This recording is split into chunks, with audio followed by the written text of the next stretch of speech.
Vamos falar sobre a humilhação. Como é que começa essa ferida? Ela começa ali pelo 1 a 3 anos de idade, com a sua mãe. Normalmente essa ferida é despertada com o feminino.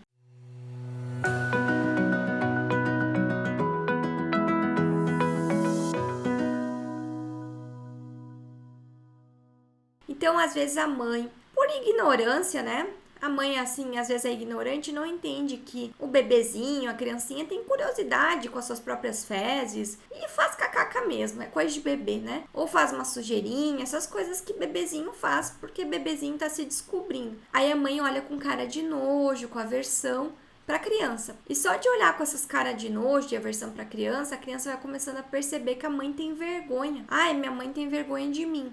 A mente infantil da criança interpreta isso. Aí depois a ferida ela vai se agravando, porque aí vai para a escolinha.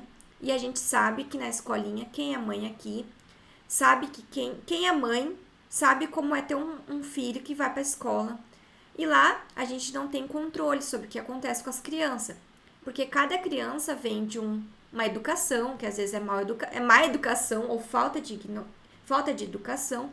E aí você já tem a ferida lá na tua casa instalada, vai na infância, sofre bullying. E aí eu tava olhando ali no Stories, por causa de peso, por causa de cabelo, por causa de óculos, por causa de menstruação, enfim.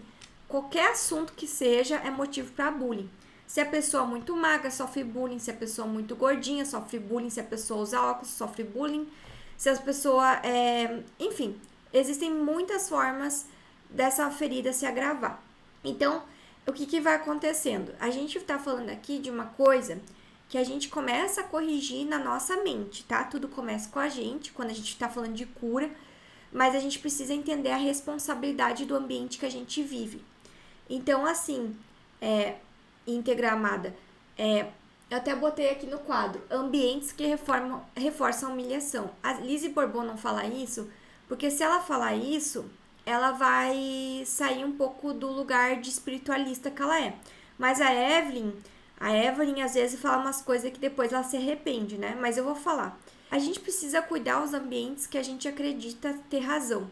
Na vida, pra gente ser feliz, a gente não tem que ter mais razão. O que significa isso? Existem ambientes que reforçam a humilhação. Vou citar um exemplo. Academia. Academia reforça a humilhação. Academia é um ambiente que reforça a humilhação.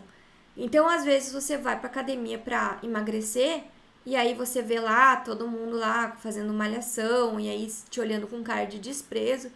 E quem é? Eu sou rata de academia, tá? Não parece, mas eu sou.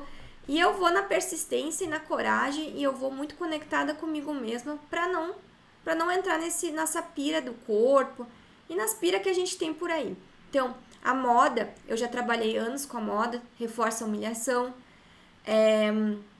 Tem sempre o lado luz de tudo, tá, íntegra? Tem o lado luz de emagrecer, o lado luz de ficar bombado, o lado luz de se vestir na moda. Tudo tem um lado luz, mas também tem um lado sombra. Então, você precisa cuidar que às vezes a gente inconscientemente atrai ambientes que reforçam isso e aí a gente parece que nunca vai se curar de nada e às vezes é o ambiente que a gente tá. Às vezes a gente entra num ambiente para se curar e acaba percebendo que tem uma humilhação e não tá curada. Existem, por exemplo, lugares, eu já fui em lugares que eu me sentia humilhada e me sentia evoluída e me sentia um lixo.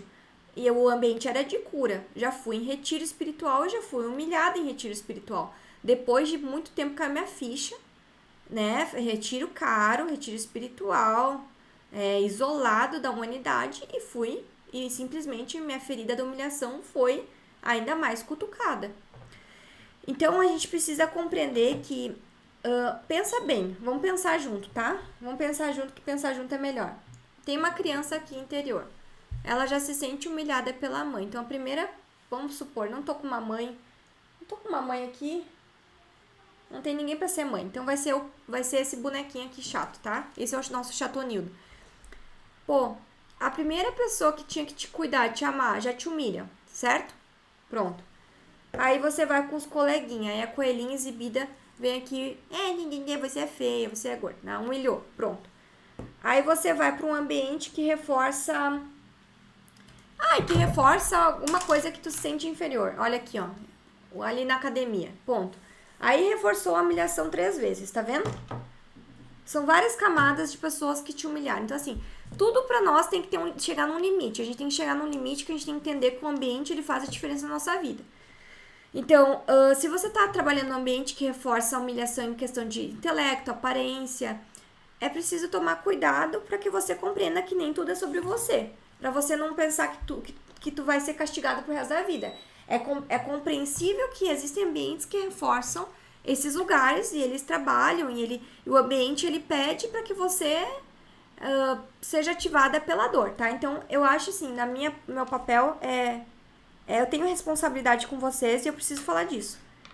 Eu não tô dizendo que você tem que sair dos lugares que você tem que sair, eu tô dizendo para você observar se você não tá inserida numa cultura que tem uma crença coletiva de que beleza é a coisa mais importante, que dinheiro é a coisa mais importante, que não sei o que é uma coisa mais importante, e aí você se sente humilhada nesses ambientes, tá?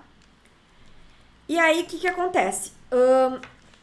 Quando você acreditou muito pequenininha que você enojou sua mãe, tua mãe tinha nojo de ti, você vai criando um corpo de vergonha, um corpo energético, emocional de vergonha ao teu redor. E uma das formas de combater esse corpo de vergonha é criando uma máscara. O que é uma máscara? Uma máscara é uma maquiagem, é um personagem, é um papel que você criou para tentar sair da dor, da humilhação.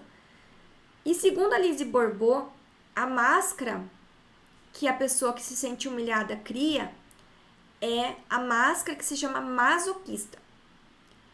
O que é masoquista? Eu tenho prazer em ter um pouco de dor. Eu tenho prazer em ter um pouco de dor. Só que o que acontece? A pessoa masoquista, ela se auto-inflige dor inconsciente. E aí, o que ela vai fazendo? Ela pensa assim, é tudo inconsciente, tá? Não é nada racional. Então, quando eu vou falando isso, pode ser que você perceba que você tem esses pensamentos. Já que eu fui humilhada na infância, eu vou me autodesprezar, me colocar para baixo, me humilhar primeiro para que os outros não me humilhem. E nesse lugar pode entrar a falsa modéstia, tá bom? Nesse lugar tu pode dizer assim, mas eu nem sou tão boa assim. Ou alguém elogia tua blusinha, né? A blusinha da Marta. Marta, que linda sua blusa, Marta. Essa blusinha aqui nem é nada. Essa blusinha aqui... sabe? A pessoa não consegue receber elogio, não consegue perceber o valor dela. Se sente indigna. Então, a sensação de quem tem a ferida da humilhação ainda não resolvida é se sentir indigna. E isso é muito grave. Por quê? Porque nós somos seres humanos dignos de respeito, independente se a gente errou ou não, se a gente é feinha, se a gente é bonitinha, se a gente é inteligente pra caramba, se a gente não é inteligente. Todos nós merecemos a dignidade. A dignidade é um direito, né, da humanidade. Porém, como eu falei, existem coletivos que vão reforçar o lugar da indignidade. Por exemplo, você não vai entrar no meu clubinho se você não tiver isso, né? E eu sempre achei isso muito chato, né? Eu, Evelyn, né? Eu, como pessoa, sempre achei isso muito chato. O clubinho das bonitinhas, o clubinho das popularzinhas. Mas existem esses clubinhos. Então, você precisa entender que você, nesse caminho da autocura, né? De buscar dentro de ti o segredo da criança interior, de buscar dentro de ti o autoacolhimento, é um caminho que muitas vezes você vai se defrontar e se questionar o que faz sentido para ti. Se faz sentido estar em determinado grupo, em ambientes, ser preconceituosa com os outros, etc. Porque isso volta contra a gente. Toda vez que a gente emite um julgamento, aí depois a gente pensa, poxa, fui snob ali, né? Mas, na verdade, não é legal ser snob, né?